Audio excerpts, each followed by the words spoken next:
साथियों नमस्कार, कृषि बाजार भरतपुर से मैं हरपाल सिंह। साथियों चर्चा करेंगे ग्वार में गिरावट के विषय पर, लेकिन उससे पहले आप सभी से वही अनुरोध कि जो भी साथी हमारे चैनल पर नए हैं वो हमें लाइक, सब्सक्राइब और शेयर भी कर सकते हैं।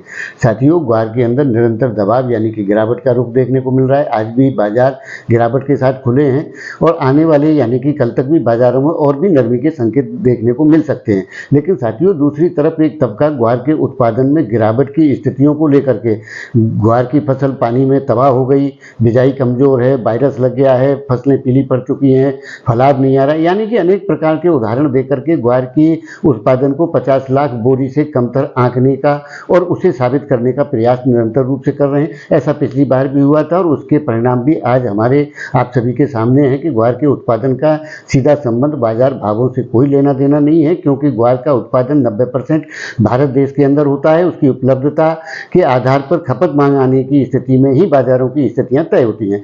साथियों निश्चित तौर से फसलों का उत्पादन, जैसा कि कल के वीडियो में कुछ साथियों ने कमेंट किए थे कि 80-90 लाख बोरी का उत्पादन ग्वार का होगा, तो ये एक संकट की स्थिति। साथियों इस प्रकार की कोई स्थिति नहीं है। ग्वार ने जब जब बड़े रिकॉर्ड बनाए हैं तब तब आप ग्वार के उत्पादन और उपलब्धता को देखेंगे तो आपको ये चीज़ें बिल्कुल स्पष्ट तौर से क्लियर हो जाएंगी कि ग्वार के उत्पादन का संबंध सीधा भावों से नहीं है, क्योंकि जब जब रिकॉर्ड बने हैं तब तक ग्वार का उपलब्धता और उत्पादन 1.5 करोड़ बोरी से लेकर के 2.5 करोड़ बोरी की स्थितियां रही हैं, जिसके चलते बड़ी तेजियों के दौर ग्वार ने देखे हैं।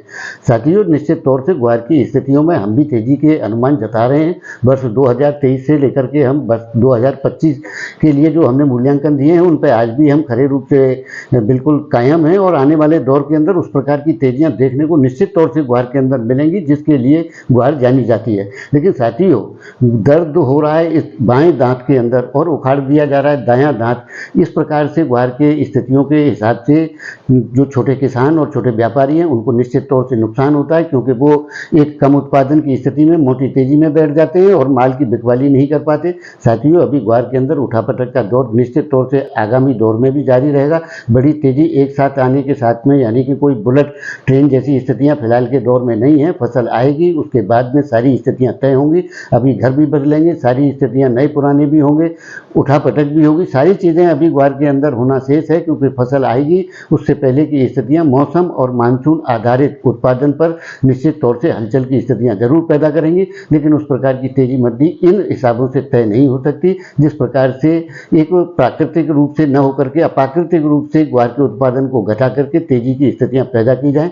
साथियों ऐसा होना संभव प्रतीत नहीं होता है। निश्चित तौर से विदेशों से आने वाली मांग के ऊपर ही ग्वार के अंदर उस तेजी की संभावनाएं बनेंगी जिसके लिए ग्वार जानी जाती है और जिसके अनुमान हम पूर्व से जताते रहे। और आने वाले दौर के अंदर निश्चित तौर से फसल आवक के बाद ग्वार के अंदर उस प्रकार की स्थितियां देखने को मिलेगी। हाँ, कुछ यात्री 6,000 के भाव पर भी उतरेंगे, कुछ 7,000 की स्थितियां भी देखेंगे। उसके बाद में विभिन्न प्रकार के मूल्यांकन होंगे और इस प्रकार के लोग भी ग्वार के अंदर अपने अनुमान देने के लिए बाजार में उपस्थित होंगे, यानी कि तेजी में तेजी और मंदी में मंदी वाले लोगों की संख्या बहुत होती है। लेकिन विपरीत दिशा में बह करके ये तय कर देना कि आने वाला अनुमान इस प्रकार का हो सकता है, उसी को साथियों विचार कहते हैं। तो आपको हमारी जानकारी कैसी लगती है, कमेंट माध्यम से धैर्य रखते हुए आप अपनी राय दे सकते हैं। तब तक के लिए धन्यवाद।